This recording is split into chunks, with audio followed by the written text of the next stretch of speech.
Park میں دو خستہ حال بوڑھے بیٹھے باتیں کر رہے تھے۔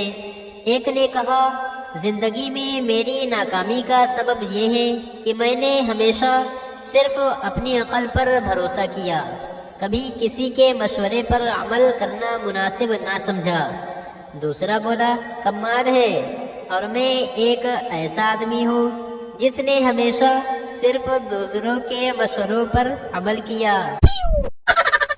ایک صاحب پوسٹ مین سے پوچھنے لگے، میرا کوئی خط ہے؟ پوسٹ مین نے پوچھا، کیا نام ہے آپ کا؟ آدمی بولا، دیکھ لیجئے، لفافے کے اوپر لکھا ہی ہوگا۔ ایک آدمی رات کو سو رہا تھا کہ اس کے اوپر سے ایک چوہیا گزر گئی، تو اس نے اٹھ کر شور مچانا شروع کر دیا۔ لوگوں نے اسے تسلی دی کہ کوئی بات نہیں، چوہیا ہی تو گزری ہے۔ وہ صاحب چیخ کر بولے، آج میرے اوپر سے چوہیا گزری ہے، کل کو بلی گزرے گی، پھر کتا گزرے گا، پھر گدھا، پھر گھوڑا، اور پھر بسیں اور ٹرک گزرنے لگیں گے۔ میں تو پل بننا پسند نہیں کروں گا۔ کشتی کے ذریعے کچھ عورتیں اور مرد دریا پار کر رہے تھے، ان میں ایک نوجوان بھی شامل تھا۔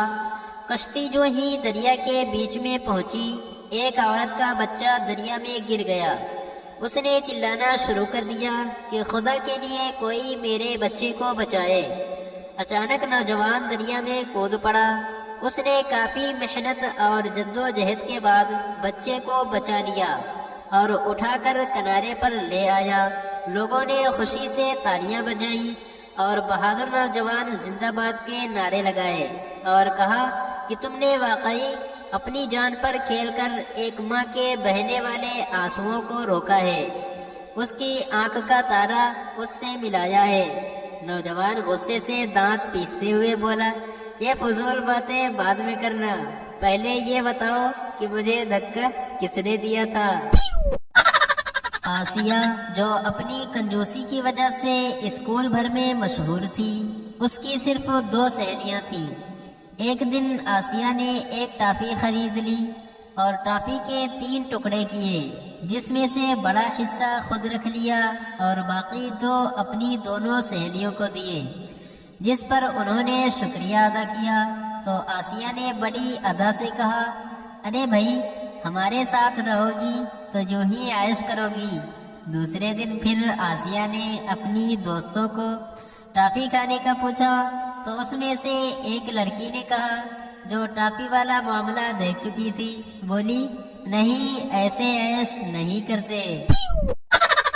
استاد نے شاگرد سے کہا، میں تم سے اتنی دیر سے سوال کا جواب پوچھ رہا ہوں، تم جواب کیوں نہیں دیتے؟